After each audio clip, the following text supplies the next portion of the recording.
What a gorgeous gift it is to be underestimated. Like, what a gift. What a gift to enter a room. It's like thinking of, oh, what superpower would I ask for if I had any superpower? And people choose invisibility. And it's like, okay, well, why would you choose invisibility? It's like, well, yeah, I can just go places and you're unmonitored. And because you're unmonitored, there's no kind of like restrictions on what you can do, what you're expected to do, how you're restricted in doing the things that you want to do, because nobody can see it. Nobody even knows to care, because nobody is thinking to care, because nobody can see you to kind of like trigger themselves to care about the thing. You don't exist to them. You're not on their radar. And yes, you can view invisibility as this like painful, sad, lonely thing, or I don't feel seen. But on the other side of it is that gift of like, you have all the power in the world because no one is looking out for you. No one is looking out for you. So like, who can stop you? You can't stop or dodge a bullet that you never see coming. They only notice it once like you've pierced their skin, right? So you are effectively a flying bullet. You can still put in all the power and the force and pull the trigger for yourself on whatever you want to do and be that like flying bullet in the wind. And no one can even think to avoid you. You're like an inevitable force that no one will see until you've crossed the finish line. Like, it's like guaranteed impact, you know? I think, so I recently was gifted the book, The Art of War. And I have this habit sometimes nowadays of like flipping through books to random pages and just kind of reading books in such a haphazard way that for this book, I was like, okay, I actually want to know the general shape of this book because I want to get something out of it in case it takes me a while to really like dissect the entire thing. And something that, and even from just like my first few pages of reading this actually about this book, The Art of War, was the idea of the importance of knowing your enemy or knowing your opposition. Because knowing yourself is one thing in terms of informing how you behave, but then knowing your opposition, it allows you to have all of this like additional insight that helps you secure a win more reliably, right? But if you only know your opposition or only know your enemy and you don't actually know yourself, then of course you can't play to your own strengths and weaknesses. So the ideal is to know both. And so when I think about the idea of being underestimated, your opposition doesn't know you. Not only do you know your opposition, hopefully, right?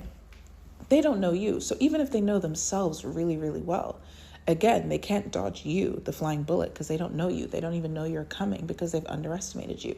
You've entered a room, but you're kind of entering it on stealth mode because they don't expect you to have anything to offer. So when you do finally have something to offer, again, by the time they're realizing it, it's not like something they can really get in the way of. And I just think that's such a beautiful thing. And so, yeah, the idea of invisibility and that freedom of, and I think we've talked about this in previous episodes, that freedom of like building and working on something when nobody cares.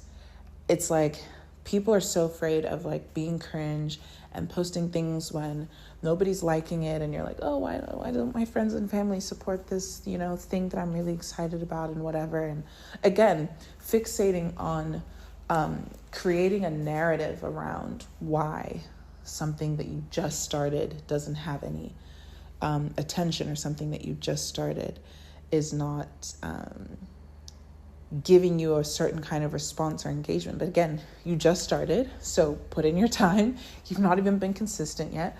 So like, why are you expecting instant results? That's not even realistic. So we've already talked about the importance of consistency.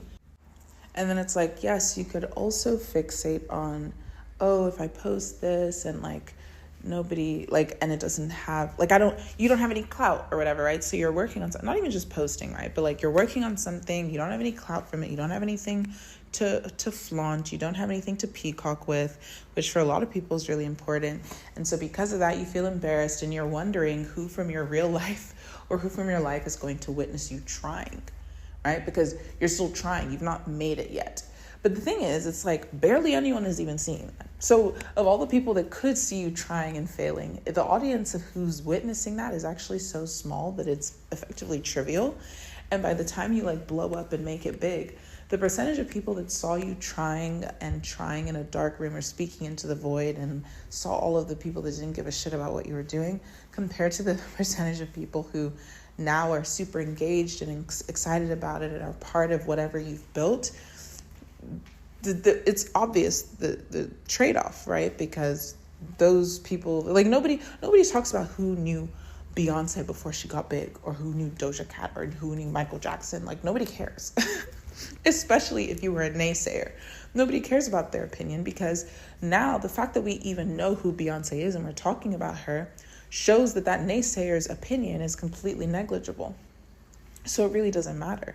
But it's like you're speaking into this, you're trying in public or whatever it is, but it's a very, very small audience that you're filling in front of. For the most part, you're effectively getting to work with an invisibility cloak on and still test out things, test out ideas, test out businesses, test out and learn things, build websites that nobody engages with, see what it's like to try to have a community or find supporters or find buyers, right? Like realizing that there's a difference between having an incredible, well thought out idea and a difference between someone paying you for something, which is funny for me to even reflect on, because the things that you put all this effort into, like ideating and strategizing and whatever, it's a lot more work to get a client, when really you probably could have had a much easier time just like being more direct or being very straightforward about your offering, especially if it's quite immature. And then I think about Obie's one-stop beauty shop, and I was like never wanting for customers during that experience in college. And, it just really makes you think, right? So anyways, that's all I have for today. Super short episode, and frankly, even as short as it was, I'm pretty sure I was quite repetitive, so I really hope the message came through somehow. I also got like weirdly tired in the middle of this. So thank you guys for listening as always and for thinking out loud with me.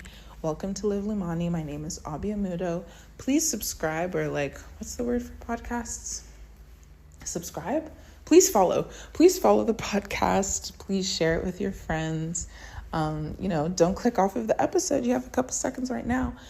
Subscribe, follow, whatever it is. Send it to your friends. Leave a comment, an emoji. This is a quick one. Thank you guys for being here. Find all of my links in the Beacons link. And if you want to buy my book, you can find that in the Beacons link as well. I'll see you guys next time.